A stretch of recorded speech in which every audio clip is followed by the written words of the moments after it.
make sure your camera is on manual mode. If I look at the back of the LCD, I am going to see we are in manual mode. So again, if you guys are in auto mode or in any other type of mode, you can go ahead and switch modes up here. But I'm going to go ahead and go back to manual mode right there for you guys. All right, now once we're in manual mode, guys, 3 things we must know. Number 1 is our shutter speed. That 1/200th of a second that it shows there, that is your shutter on your camera, and that is how fast it would open and let in some light before it goes ahead and closes. So you see right now it's at 1/200th of a second, and I actually can go ahead and crank my wheel a little bit, and you see on this camera we go all the way up to 1/8,000 of a second. Oh my goodness, I can tell you that I've never used it that fast for sure. And we can slow it down. As you see, I am cranking here our little knob here. If you guys see on my camera, this is a Canon. There's a knob right over here, but most Canons are gonna be similar in the back, so just keep that in mind. So this will definitely still help you. Again, as you see, I am slowing down my shutter speed over here just to show you guys how slow you can actually go. It goes all the way to 30 seconds. I like to be usually, I like my photos sharp, and I like to keep things in focus. If you guys are taking a picture of something that's not moving, if it's something stationary like product photography or something, you could get away with shutter speeds of 1/60th. Just make sure you're mounted on a tripod for that. For anything handheld, I would probably recommend that you have to be at least 1/100th of a second, but way higher to be sure. I like to be at least 1/200th of a second, just to make sure that, again, that I'm freezing motion if I'm taking portraits and anybody swinging their hands or moving their face or whatever it might be. At 1/200th of a second, I can pretty much freeze motion there. So you would ask, why would anybody go slower on the shutter speed? Well, the slower you go on the shutter speed, the more light the camera takes. But the more you do that, the more the camera will blur if you don't have it on a tripod or if you happen to move it. So again, if you're doing night photography, you're trying to go take some pictures of the water, like those waterfalls, that it has that effect on it, like that gloomy effect. That's the way you would do it, guys, by going ahead and slowing down your shutter speed. But again, be mindful. Higher shutter speed, you can freeze motion, which is excellent, but also it's going to let less light into the camera. So then we have to adjust other things. And vice versa. The more you go to the left, the more the camera might need to be on a tripod, or things might be a little blurry. So again, I like to be, just for safe measure, most of my shooting, I'm usually at 1/200th of a second. The next thing you guys need to know, guys, right there, aperture. You see, guys, see that F is measured in f-stop. So when you see an F on the back of your camera, that is the aperture right there. Right now we're at 6.3.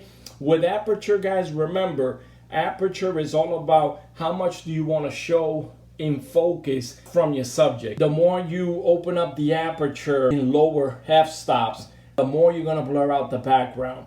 The higher you go on the f-stop, the more you're going to show focus. So like landscape photography, you guys probably want to be around, you know, f16, f14 and up. Some lenses go up to f22. This one looks like it's go up to all the way up to f16. But again, on apertures, you know, how much blur do you guys want to show before and after a subject on the foreground and the background. That's what the aperture is for. So for instance, guys, when I do portraits, you can actually, if it's a single person, you can bring down this all the way down to 2 to 1.8. If I have a couple of people in my shot, I'm at least at f4, maybe f5, to allow for more people to be focused on the actual shot. So again, you know, f-stop is how much blur you guys want to show in the foreground. If I want to show stuff in the background all in focus, or if I have a big group of people. But again, if I'm down to maybe one person or a detail shot or something, I'm opening up the aperture to 1.6, 1.4. This lens goes all the way to 1.2. is keep in mind, guys, that when you open up the aperture, the lower the number, the more light you're going to let in and the more blurred out the background is going to be. And vice versa. If you go the other route, the higher the f-stop number, the less light it's going to let into the camera, but you're going to have everything in focus. So all these things you have to play around because every action has a reaction. The last thing, guys, that you should know, your ISO.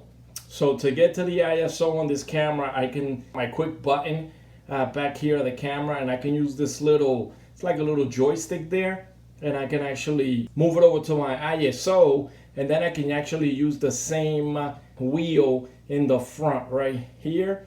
Same wheel that I was using for my shutter speed, it's right here. So I can actually, once it's on the ISO, I can go ahead and play around with it. ISO is basically your camera's sensor to light. So the higher the ISO, the more light your camera is going to take. So you got to make sure that you know what type of equipment, what type of camera, what type of lens you have, and how high you can go on your ISO. The more expensive the camera, usually the better they are. A low lighting ISO is going to help you brighten your image to letting in more light into that camera. As every action has a reaction, so what happens is the more we go up on the ISO, the brighter our image is going to get, right? But also, the brighter we go on the ISO, the more camera noise in our pictures we're going to get. So all that digital noise, also known as grain, check with your camera, play around with it. My first camera was a T3i with a kit lens. And really, I couldn't go past a 1600, especially obviously shooting low light. This 5D Mark III, I've actually had my ISO probably all the way up to maybe 8,000. Still get quality, decent image. Maybe a little noise starts to creep in with this camera, but you can probably take it out in post-production in this camera. So there you have it, guys. Those are the 3 top things. I hope you guys enjoy this little tutorial, this little video to this channel. I've been a portrait and event photographer for 10 years now, and we would love to continue to bring on these amazing content for you. If you guys enjoyed this video, please give it a thumbs up and consider subscribing, and I'll see you guys on the next video.